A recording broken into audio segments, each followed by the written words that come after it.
Now, on 105.9 FM and streaming worldwide on the WMAL app, O'Connor and Company. Hey, Bethany Mandel, let's do a radio show. Okay? Cool. You're ready. Yeah, sure. I'm not eating a banana. And I was just going to say, chew and swallow. Twitter. Chew and swallow. Stop tweeting. It's time to talk to the masses. It's 5:07. Good morning. And a good Thursday to you, the 22nd day of January. What a day it's going to be. 7:05. We'll talk to Maryland's last remaining sane politician who continues to get elected term after term. The sheriff of Frederick County, Chuck Jenkins, who apparently is not going to take my egging on. He's not going to run for governor, but he does have a future political campaign that he wants to announce, so we'll talk about that. And we'll talk about how he's going to be operating with ICE and cooperating with ICE despite the pressure of the Democrats. At 7:35, we'll speak with Sarah Parshall-Perry, Vice President of Defending Education. At 8:05, K.T. McFarland will join us, talk about President Trump's Sarah Perry. trip to Davos. You love Sarah Parshall-Perry? Yeah. I love just her. like I'm so excited. What's not to love? It's very exciting. And we love parents who defend education. Mm-hmm. Well, there's now, new provisions that are being pushed onto Virginia curricula for public school students that when they're learning history and social science, they need to have an emphasis on historically marginalized communities. I do love it when they have a whole day on the transgender contributions to the Declaration of Independence. And to be fair, the men all wore ruffles and wigs, so there was something going on there, right? I long for the days where we did school at school. When school actually social justice training. Yeah, I know. Yeah. You mean those days before Abigail Spanberger became governor? I mean, in those days right after Ralph Northam was no longer governor? No, unfortunately, you can't wave a magic wand when you have a good governor, and That's true. These things were happening in Fairfax. Well, funny, though, because when a Democrat becomes governor, they do seem to wave a magic wand and screw everything up. Yeah. I guess it's easier to screw everything up than it is to restore everything. Yeah. Well, anyway, we will talk to your favorite, Sarah Parshall. Apparently your favorite, Sarah Parshall-Perry. It's just a fun name, Sarah Parshall-Perry. Doesn't it sound like one of the cast members of Dawson's Creek? I've been getting into Dawson's Creek again lately. I see that it's back in the rotation. I saw that. Yeah, I didn't know that you were plugged in. Are you reliving your childhood? A little bit. I've been rewatching Gilmore Girls with my kids lately. There you go. And I had a moment last night when we were watching it, and my kids, I realized, are better people than I am and have ever been, because there's a scene with the younger daughter, Rory. She's falling back in love with her high school boyfriend, who has since gotten married, and she acts like she has ownership over him. And when I was a teenager watching Gilmore Girls, I was like, heck yeah, they're getting back together. Yeah, and my go, kids go, were go. like, they're married. And I'm like, yeah, that is true. What is she doing? Yeah, so my kids are better. Now, that's so funny. So when you relive your sort of kittenhood there, your post-teen, early 20s sort of, it's those shows. So if I were to do the same, we're talking 21 Jump Street, Melrose Place. 21 Jump Street, yes. The original 90210, not that horrible remake that they tried to do. You're talking Tori Spelling, Shannon Oh, yeah, Doherty. that's the original. Oh, yeah, I watched all that stuff, too. You were too young to watch 90210. I did weren't not you like have 10? a good mom. I did not have a good mom. Oh. It's funny. I was talking to Rachel Campos Duffy, about her and her husband being on Real World and Road Rules, and that's where they met, was Road Rules. Mm-hmm. And I told her I grew up watching it, and she was so funny. She's such a mom of 9. She's like, how old are you? And I told her, and she did the math. That was extremely inappropriate. Yes, exactly. Like, I love it Rachel, that she immediately becomes mom. You had no business watching this. Yes. And I just did the same thing. And I'm doing the same thing. I'm watching Gilmore Girls with my 6, 8, 10, and 12-year-olds. That's not appropriate. Really? Was Gilmore? I don't remember Gilmore. I guess it was. I guess it did dabble in the. It's getting worse. I always conflate Gilmore Girls with the OC. To me, it was like the same show. Weren't they on back to back? I don't know, but it's mostly been okay, but especially as she gets older and she's in college and, things start happening. Yeah. I know it's going to get more inappropriate, and I'm just trying to figure out what the line is. Yeah. And I just probably will blow past it. Especially when we homeschooled our kids, we were very protective of the kind of, content they could consume. And we really did. But then we bent over backwards. It's like we sort of had this sort of understanding that if we were all going to sit and watch a movie, we would know for sure, what kind of topic and content was going to be, introduced in it. And usually we were going to spend our time on, like a Harry Potter movie or something like that, or a Star Wars or what have you. And for some reason, because of that screening process, some great movies just didn't make the cut or didn't get evaluated. And so then when my kids were like 17, 18 years old and they had a lot more sort of agency to watch a movie on Netflix or whatever, they were like outraged. I'll never forget when my daughter, who's now married and expecting, but when she came to me, she was like 18 years old and she was like outraged that she had never seen Back to the Future. And again, she's right. I didn't edit Back to the Future out thinking, oh, this isn't appropriate. It just never sort of came into the conversation. I should absolutely watch that with my kids. We're going to have a week of movie time coming up. Assuming the power stays on over the weekend. Yes, exactly. So let's add that to the rotation. Do the Back to the Future trilogy because she became obsessed with Marty McFly. And in fact, so much so that her husband on, the car that they drove away from after the wedding reception to go was a DeLorean. Her new husband rented a DeLorean to come and drive her away in. So it's probably out of character for me as someone who wrote a book about, keeping kids safe from whatever. Yeah. But I'm not interested in exposing my children to like straight up political indoctrination. Same. So that's where my line is. But my line of inappropriate is so wildly off center. I showed my kids the movie Volcano. I love the whole oeuvre. Is that how you say it? Yes, of big tragedy movies and things that are about like of earthquake natural disaster movies. I love them. Towering Inferno and Poseidon Adventure. Yes. Yeah. No. So like The Day After Tomorrow, Volcano. Is Volcano with The Rock? Is that with? No. Or is that I'm Tommy Lee Jones. Oh, Tommy Lee Jones. Yeah, it's Tommy Lee Jones and Anne Heche. Oh, yes. Yeah. That was right when Anne Heche's career sort of imploded, right? And so I did not remember from that movie that one of the scenes is someone jumping literally into lava and melting into it. And so I watched it with my younger one that was in that movie crew was 5. And my 5 and 7-year-old did not sleep for a week. So I show them wildly inappropriate movies on that front, and then also stuff that involves like adult scene, not adult scenes. I'm talking Gilmore Girls, where they're talking about adult topics, right, but not actually softcore or anything. Yeah. But I defend it. I actually defended it on my podcast, or not my podcast, my Substack, the Mom Wars. The Mom Wars Substack. Yeah, I'm just gonna plug it. But I defended it, and I think that I have some ground to stand on because it does, like we were just talking about, the married, ex-boyfriend.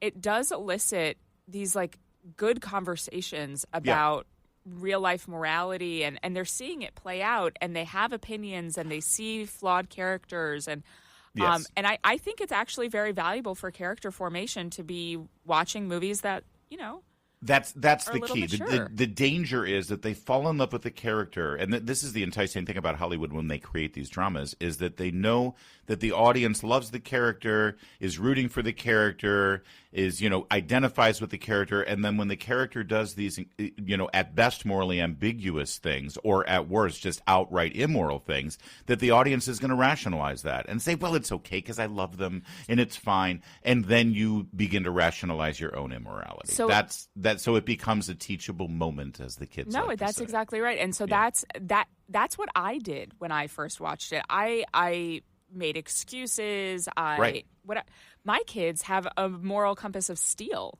That's great. And I think it's great conversations, and I was very proud of them after last night when the ex-boyfriend comes to her and says, "My wife doesn't want me to talk to you anymore, but I'm still going to talk to you." And my kids were yelling at the TV, so angry.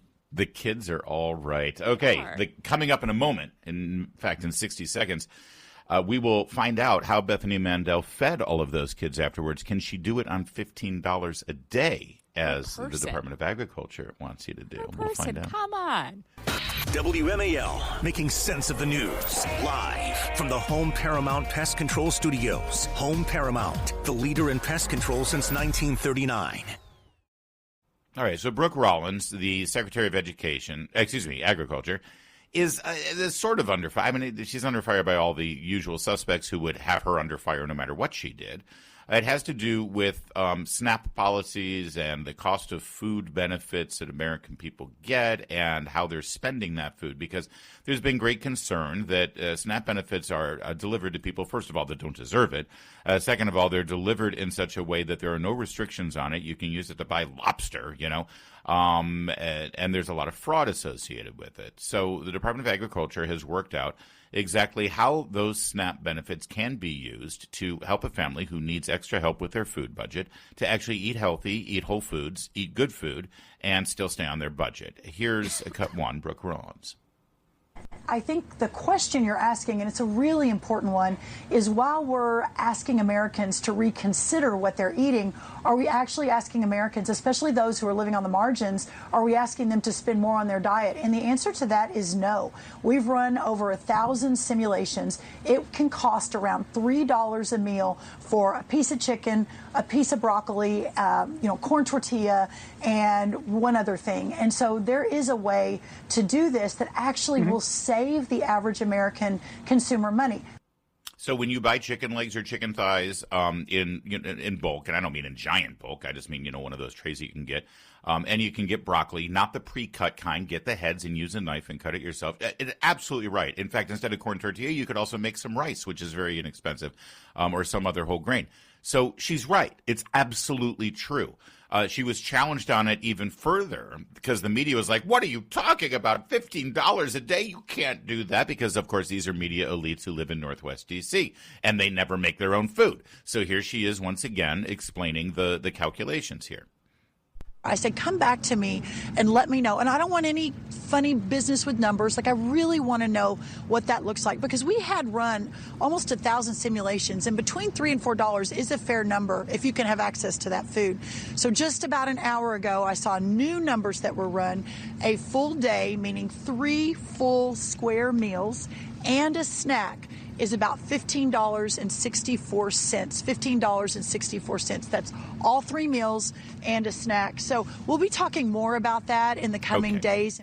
All right. So Senator Kristen Gillibrand of New York posted this video that you just heard on the X platform, and she said, "Okay, run the simulation for us yourself. I challenge Secretary Rollins to eat 3 meals a day on $15. Show us. Show the American people."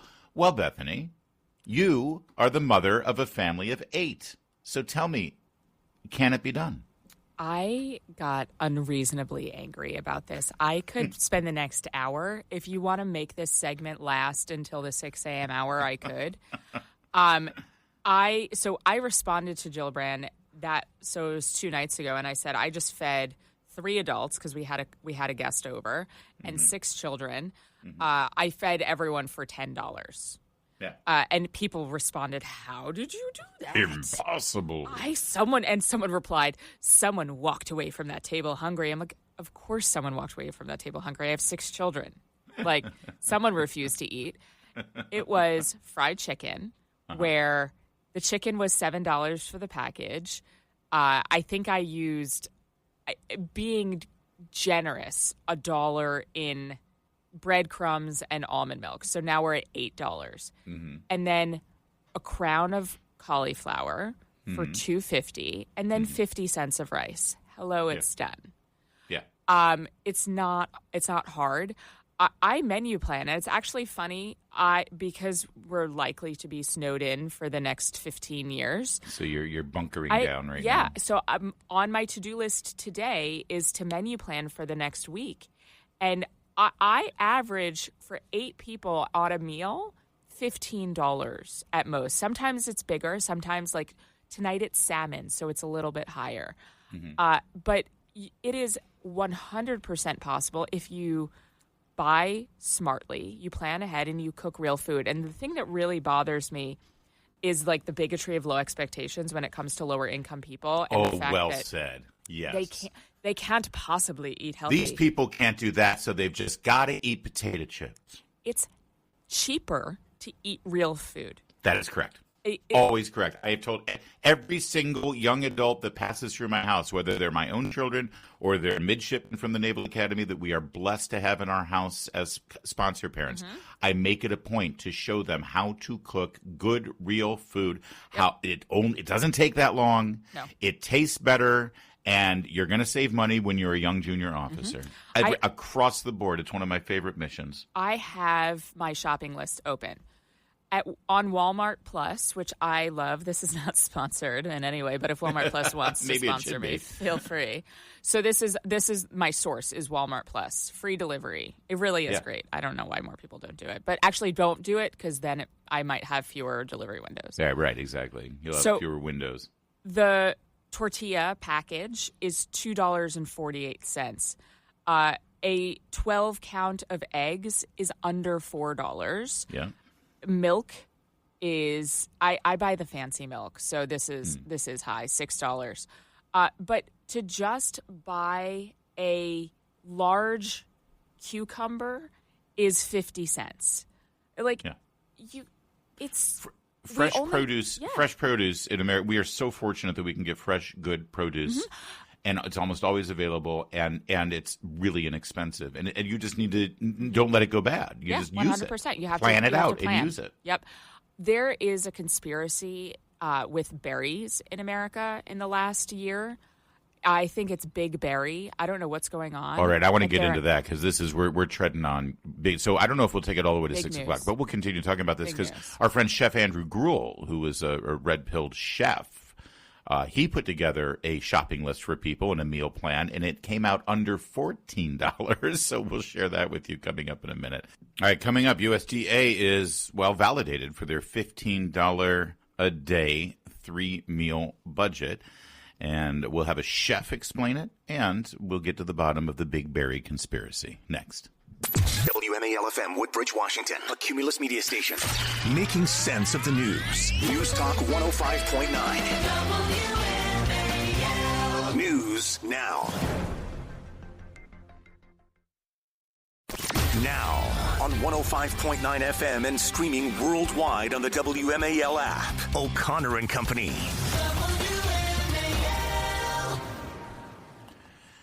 It's 5:37, plowing through here. We've got your menu planning for the emergency weekend coming up, and it'll be less than $15 a day per person, 3 meals. Thanks to Chef Andrew Gruel. We're stealing his intellectual property, but he put it out for everyone to have. Coming up at 7:05, Frederick County Sheriff Chuck Jenkins. Frederick County Sheriff. I'm just going to add the word sheriff in there. Sheriff, because I'll do that all morning long. Right now. I'm going to do that. Sheriff County Sheriff Chuck Jenkins. 1 R, 2 Fs.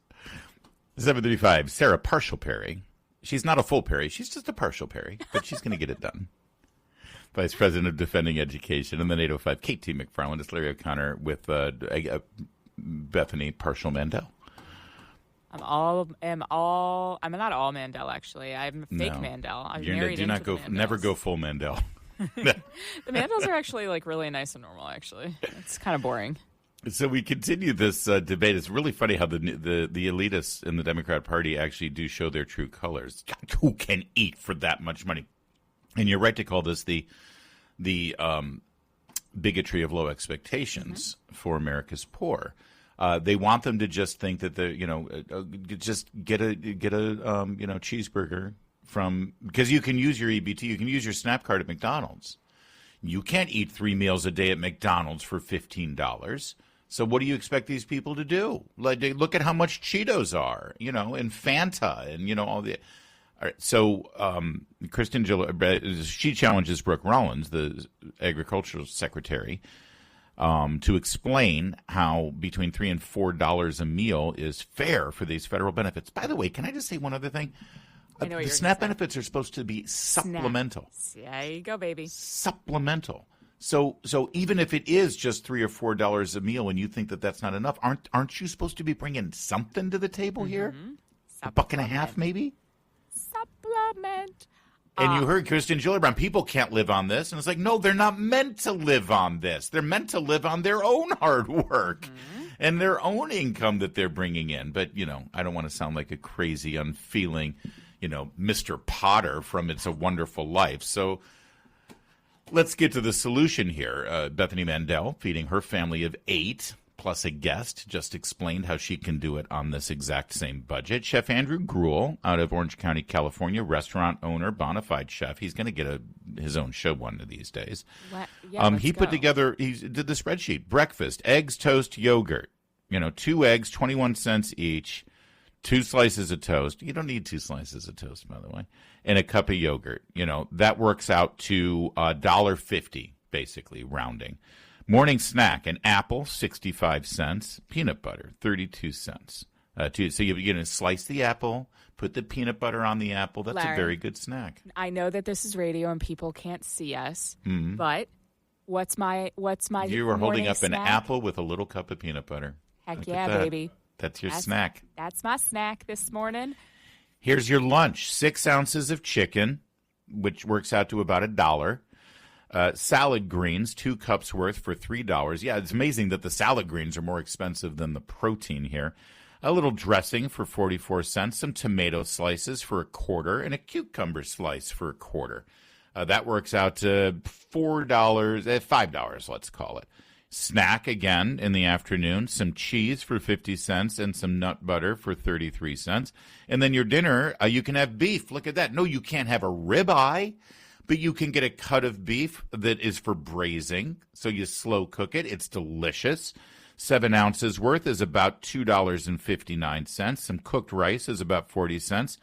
And I don't know what he got cut off here. Simple braise. What do you think that is? Literally vegetable. Just closed it. 40 cents, but I'm sure it's a vegetable. And then you get some ice cream for $2. That works out to $13.49. Again, if you put some effort into it and some thought, you can, in fact, do this. And by the way, you should do it. You'll be healthier and happier. So it's so I was saying this to you on the commercial that it's so funny that we're talking about this because my plan today is to menu plan for the rest of the week because of the snow. And you know what I did? First of all, I pulled up my menu plan. So I have the plan for lunches and dinners for a full week. And this sounds really silly. You don't shop for random things and think you'll use them. You plan what you'll eat, and then you only buy those things. And the other thing I did was I pulled up, and I show you right now, the flyer for my local supermarket. And I see, carrots are on sale. Asparagus is on sale. On Sunday, there was a sale on chicken thighs. And you know what I did? I stocked up on chicken thighs. And we've eaten chicken thighs every single night this week. And let me tell you something, because I'm a big fan of chicken thighs. And you can do a different menu on those chicken thighs every single night of the week, and it will, you can do a marinara sauce. You can do a lemon and thyme sauce. You can do there's all these different types of things. You can do the chicken thigh, and they are so freaking delicious. You can do with a barbecue sauce and just cook them in the oven, 350 for about half an hour. On and on and on. And I'm a huge fan of that. For meal prepping, I teach all of my kids how to do it. Here's your big thing of rice. Here's your big thing, your tray of broccoli. Cut up the crowns, toss them in olive oil, salt and pepper, roast them at 400 degrees for 20 minutes. And that's part of homeschooling, by the way. And you don't have to homeschool to do this. And then cook your chicken thighs, which you can get a big platter, 18 bone-in chicken thighs for about $7 usually when they're on sale. You get those, cook them all, and you fed yourself for the week. Your midday meal prep that you can take with you and heat up at the office, and it costs you total about $5. Per meal, it costs about $2.50 basically. Yeah, and there are days where I will make a baguette, which baguette is one of the scams of life. By the way, so are Big Berry. You promised I would tell. Oh, that's right. Your Big our Berry. listeners. Go for your Big Berry controversy. My Big 'cause then Berry we gotta get controversy is that they've gotten very flavorful, and there's something GMO going on, and I support it. But so you think they're using GMOs to make berries unusually more sweet flavorful? and delicious, amazing. I support them 100%. Do they cost the same? Yeah, they're amazing. Are they grown here in America? I don't know. See, that might be what's going on here. I don't care. Because this is January is not when you're supposed to be able to get flavorful, beautiful berries. Anyway, are you talking strawberry? You're talking raspberry? Every you're talking berry. blackberry? You're talking blueberry? All the berries. All the It's berries. A big berry conspiracy. You're talking berry manilow. You're talking berry white. You're talking. So hold on. Let me berry rewind bonds. to my baguette conspiracy. Yeah. I bought a baguette pan for literally $7. Baguette is, I think, 4 ingredients: yeast, flour, water, salt. That's it. So I will make amazing, delicious, fresh baguettes, homemade. It's very easy. I use the King Arthur flour recipe, and then a giant pot of lentil and vegetable soup, and that feeds my family of 8. Amazing. For $2 or $3. Amazing. Yeah. There you go. Yeah. All right. Well, Bethany's now done the baguette controversy and conspiracy. She's done the berry controversy and conspiracy. Just people should know how easy baguettes are. That's all. I don't think we can really, if you're going to do all these conspiracies, got to bring the Jews into the mix. I know. So coming up in a moment, anti-Semite Ms. Rachel has a brand new Jewish conspiracy. It's pretty fantastic. We're going to break it down for you. Mark Levin, weekdays 6 till 9 on 105.9 WMAL, making sense of the news. $1.50. We're still sharing menu ideas here. I have a great lemon and thyme chicken thigh braised. It'll taste like you got it at a French restaurant.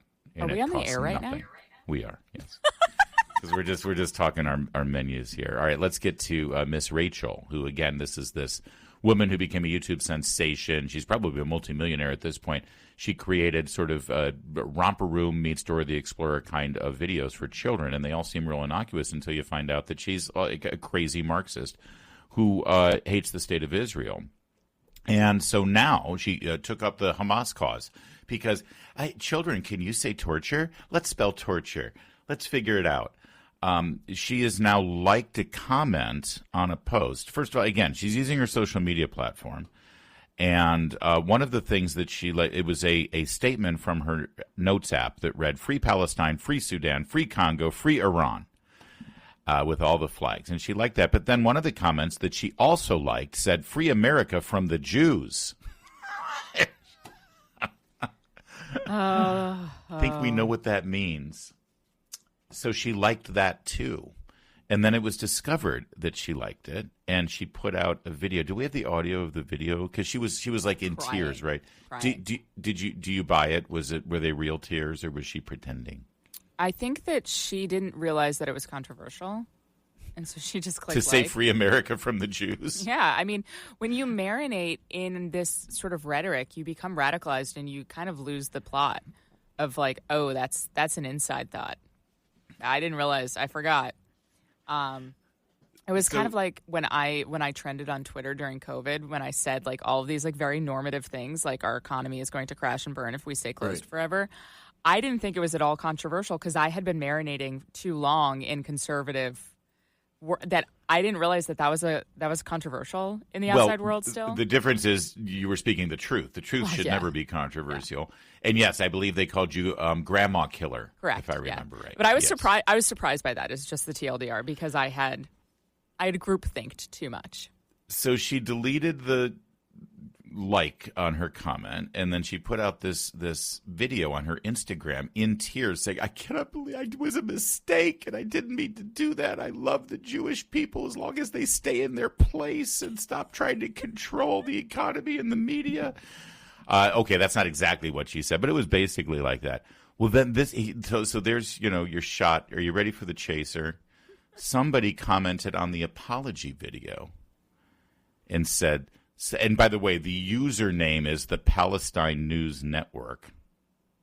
So that's, girl, you're in your group thing too much because that, to a normie, is go in there with your radar up, girl. But she doesn't anymore because those are her people now. So she said, the person who commented on the crying apology video said, Spoiler alert, they left the comment themselves. You know who they is.